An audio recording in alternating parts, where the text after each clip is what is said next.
Baitullah yang menumbangkan Abraha telah diangkat namanya oleh Allah. Quraisy menjadi nama yang sangat dihormati di seluruh Jazirah Arab.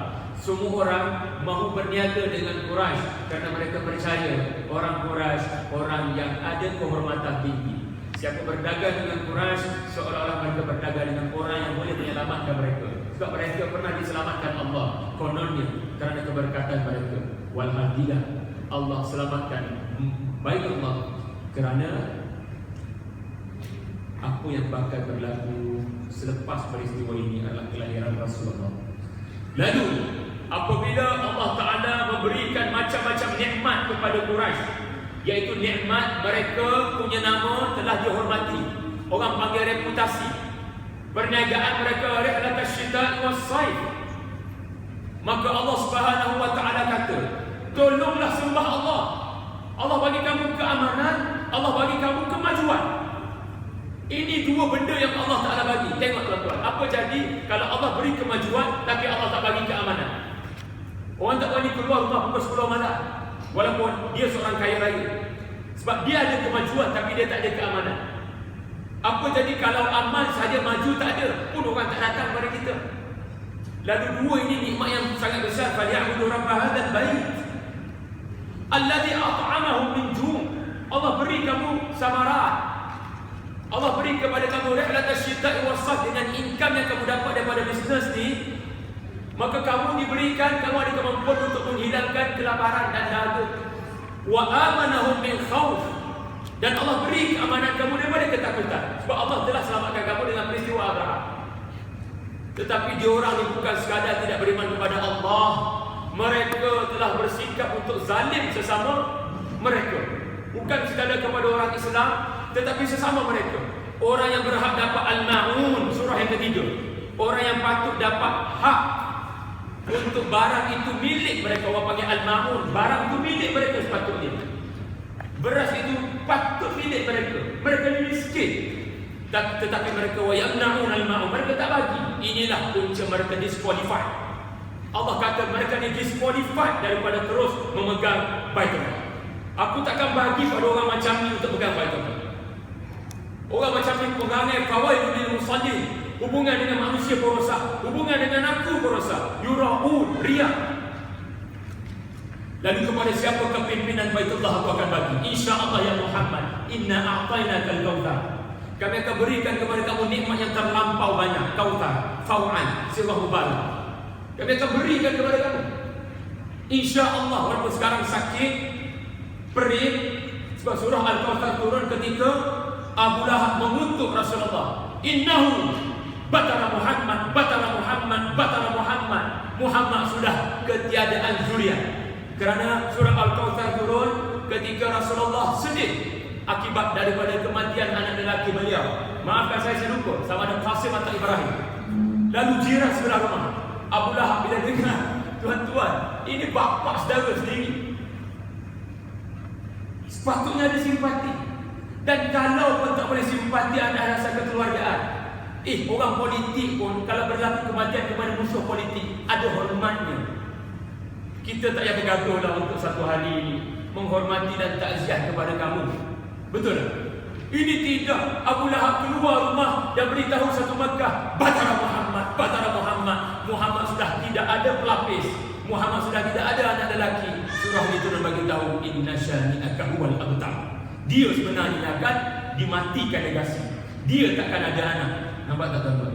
Dan kamu Muhammad, Allah beri berita gembira, kamu akan temui banyak nikmat di hadapan. Dan nikmat kamu yang paling besar, sungai Al-Kautsar berdasarkan hadis yang sahih. Tetapi Al-Kautsar mengambil dan menghormati bahasa itu sendiri.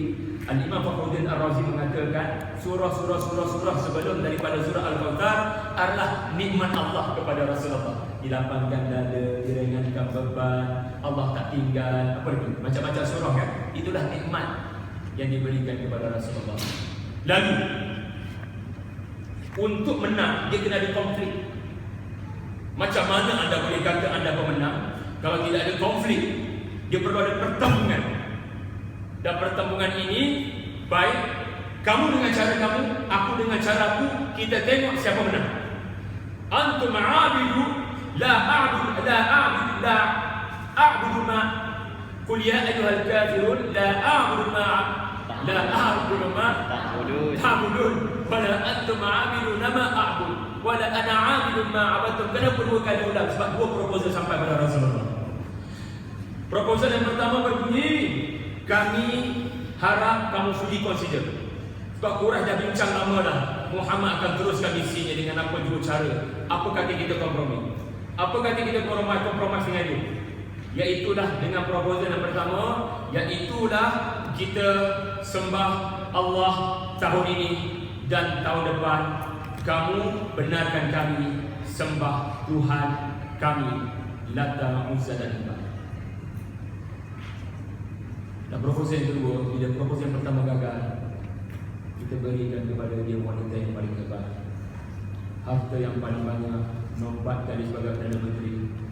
Kita berikan segala-galanya, dia kita kalah. Yang penting dia tidak lagi mencerca kita dan memalukan kita. Dua proposal itulah. Lalu Rasulullah kata dua kali, la a'budu ma ta'budun, la a'budu ma ta'budun. Dua kali, sebab dua proposal sampai kepada Rasulullah. Maka dengan dua proposal ini, satu penyembahan berhala, satu menjadi hamba kepada wanita. Dua-dua ini definisi kepada abdu. Qul ya ayyuhal kafirun la a'bud. Kerana orang faham hamba dan ayat ini seolah-olah hanya sekadar penyembahan berhala. No. Ada benda namanya worship, sembah. Ada benda namanya slave, hamba. Ayat ini artinya aku takkan, la a'bud fi'il mudhari'. Sampai bila-bila aku takkan menunaikan apa yang kamu nak, wahai Quraisy. Dan kamu pun sama. Sebab itu dinamakan ya ayyuhal kafir. Bukan Rasulullah nak sebut mereka kafir, tapi Allah perintahkan kul. Sebab Allah lebih tahu mereka ini kesudahannya bagaimana. Allah tidak mengkafirkan mereka, tetapi mereka memilih untuk kufur.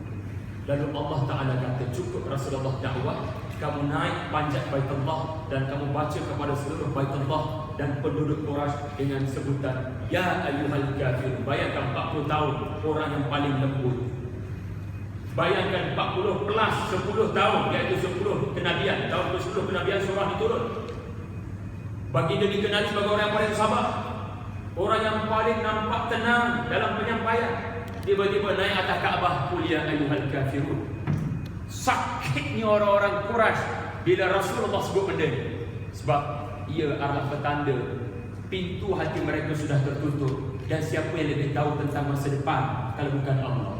Kerana mereka memilih untuk kufur, Allah menunjukkan mereka memang akan kufur sampai bila-bila. Maka selayaknya mereka dipanggil kafir.